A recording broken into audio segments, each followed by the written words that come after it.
Hey guys, okay, so I did some painting instructions on painting finished and primed claws for these raptor feet. But I figured I would go over how to take your rough forms, which you can see I just cut this up with scissors, and making them into more refined forms and detailing them, which is easy peasy with your handy dandy Dremel, which you can see mine is pretty well loved. I've got the large drum tool on here. This is a pretty well-worn piece of sandpaper. I wouldn't use a fresh one because it will tear this up. It'll just go right through, especially on the high setting. But if you have it on the low setting, that might work. I think you might end up with a lot more crumbles than you would like. The little crumbly, fuzzy bits that we've still got on here to deal with, which I will show you how to get rid of those momentarily. But I'm going to go ahead and put myself on mute, and I'm just going to put some more detail in here and kind of smooth away a little bit of this remaining flat surface where you can tell that it was from a piece of foam. I think this side we've done pretty well on. I'm not super worried about here because this is going to be buried under some fleece. So I'm going to go ahead and mute this, and you can check out me putting some detail into this real quick.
Now I did something really stupid. I'm sure you saw it there where this piece came right up because I went at it from the wrong direction. So we're gonna deal more with this momentarily, I think. But I think my Dremel is starting to overheat. So I'm just gonna finish up this side real quick, and then we'll go from there.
Alright, so that's pretty much all of the high usage for the Dremel I'm gonna need. I'm gonna need a little bit more up here, I think, to smooth that out, but I think the rest of this can be done on low, which is nice. I'll probably do that off camera, but I'd like to show you guys how to smooth all of this fuzz off of here real quick. Easy peasy with your handy dandy heat gun, which if you don't have one, I highly suggest picking one up. They're like 30 or 40 bucks and they're amazing. They have two settings. Generally they've got low and melt your finger off, which you will do at some point. Everyone does. It's terrible. So just turn this on and we're just gonna keep this moving. And it'll take a few seconds to heat up before it actually does anything. But keeping it about 1 to 3 inches from the surface, you'll be able to go back and forth, and you'll just start to see all that fuzz kind of start to soften away. Now you won't get rid of all of it, but once it's soft enough, a light coat of paint will be able to cover up most of it, which is just perfect.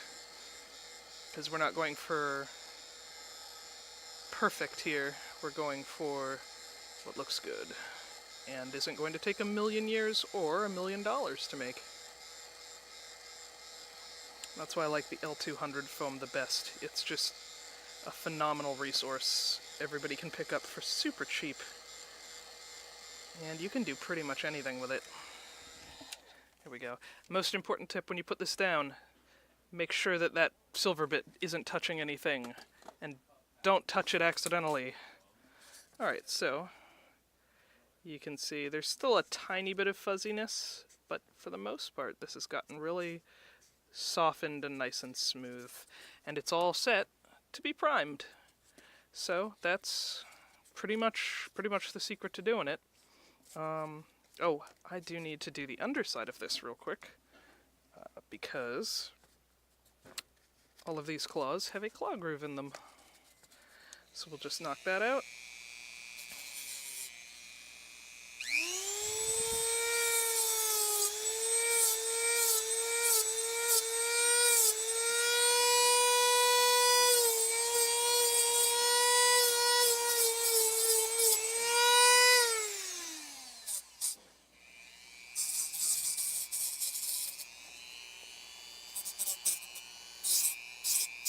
There we go.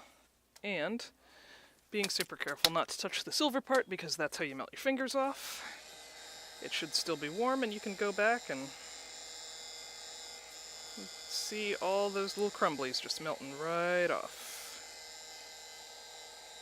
And it doesn't, in a lot of situations, like not necessarily with L200 foam, I mean with other sorts of foam, or with certain kinds of fabric, what this does is it melts these little itty-bitty bits and hardens them, and you can just use a chip brush to knock them off. With L200 foam, it softens them, and you can go through with some kind of foam shaver, I suppose, and knock most of them off. But yeah, there we go. That is our handy-dandy finished little claw there. And like I showed you in the last video, I'm just going to use a little bit of Mod Podge to get in between these creases here. Sorry about the lighting. I take all these videos in the evening, so the lighting is pretty poor for use on white foam. But yeah, just going with Mod Podge.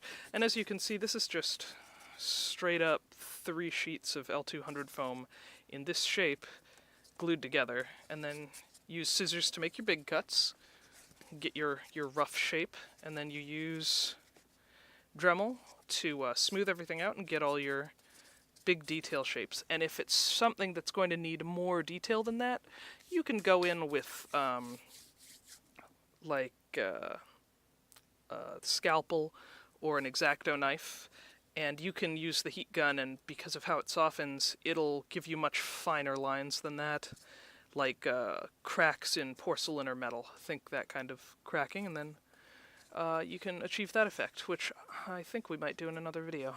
Alright, so toodaloo. thanks for tuning in.